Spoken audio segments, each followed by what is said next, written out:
السلام عليكم ورحمة الله وبركاته. ازيكم عاملين ايه؟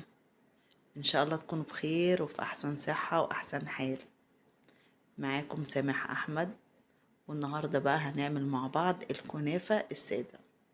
طريقة سهلة جدا وبتطلع جميلة وتحفة ومقرمشة كده وحاجة يعني زي بتاعت المحلات، بس حاجة في البيت ونضيفة وعلى ضمانتنا وعلى ايدينا. بس قبل اي حاجة اعملوا لي بقى اللايك والشير والسبسكرايب واشتركوا بسرعة في القناة عشان يوصل لكم كل جديد. يلا بينا.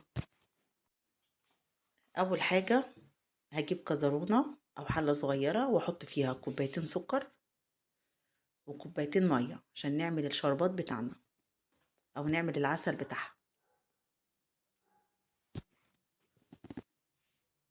تكون الحلة ناشفة واحنا بنحط السكر عشان ما يجيش في الجناب وايه وتبرور مننا السكر ويبقى ايه مسكرة. نحط معاها عصرة ليمونة، نص ليمونة كده نعصرها ونسيبهم مع بعض يغلوا 10 دقايق بالظبط. اول ما يغلوا 10 دقايق او 7 دقايق ونروح قافلين البوتاجاز.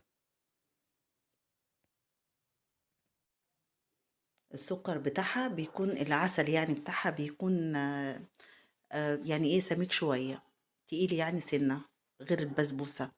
انا حطيت معاها معلقة صغيرة زبدة عشان تديها بقى طعم الزبدة كده تبقى طعمها حلو، وفانيليا طبعا. يلا بينا بقى نشوف الكنافة.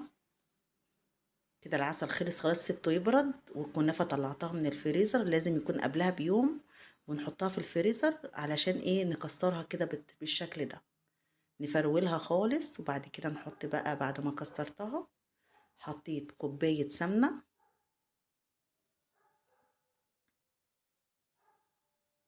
ونقلب بقى كده نبسها كده كلها مع بعض. لازم الكنافة تتشرب كويس قوي من السمنة.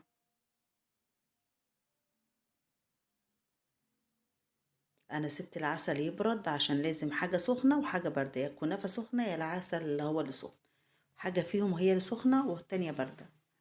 حطيت معلقتين كبار سكر. طبعا بحط السمنة الأول على الكنافة وبعد كده بحط معلقتين السكر ونقلبهم بقى نبسهم كلهم مع بعض، نشربهم كلهم من بعض، تبقى بالشكل ده. كنافة شربت السمنة وشربت السكر، قلبنا كله مع بعض، ولو سكر بودرة كمان بيكون أحسن. جبت بقى الصينية اللي هفرد فيها الكنافة، حطيت فيها معلقة سمنة وادهنها كده بالطريقة دي. لازم ندهنها كويس عشان الكنافة ما تلزقش فيها، نعرف نقلبها كويس. بعد كده بقى هنزل بالكنافة، هننزل بيها كده في الصينية. طبعا انا هي متشربة كويس قوي سمنة، ولو حسينا اللي هي محتاجة سمنة تاني بنحط، ما تخافوش حطوا السمنة اللي هي محتاجاها. كده كده السمنة يعني الكنافة بتشرب السمنة بتاعتها اللي محتاجاها، بس ما بتاخدش اكتر من كده. وممكن بعد كده نصفيها لو فيها سمنة زيادة، بس هو المظبوط بتاعها كوباية.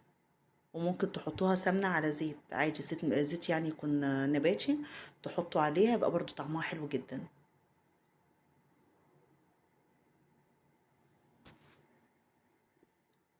ونوزعها كده بالشكل ده بالمعلقة بتاعتنا، نسويها كويس.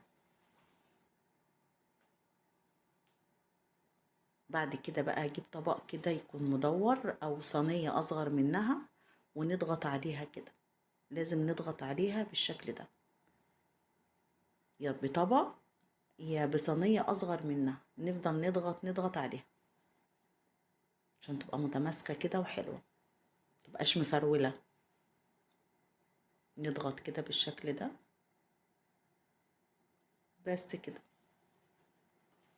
بعد كده بقى بعد ما اضغط عليها ادخلها بقى الفرن على درجة حرارة 180. واول ما تحمر من الجناب وتحمر كده وشها نعرف ان هي استوت على طول. وخلخلي تهي من الصينية، بصوا لونها جميل ازاي. بعد كده بقى هسقيها بالعسل بتاعنا، طبعا العسل بارد وهي طبعا لسه خارجة من الفرن سخنة، العسل بارد وهي سخنة. بسم الله ما شاء الله. ايه رأيكم بقى؟ لونها تحفة وطعمها تحفة. اتمنى طريقتي تعجبكم، ولو الطريقة عجبتكم والفيديو عجبكم ما تنسوش اللايك والشير والسبسكرايب والاشتراك في القناة علشان يوصلكم كل جديد. والسلام عليكم ورحمة الله وبركاته.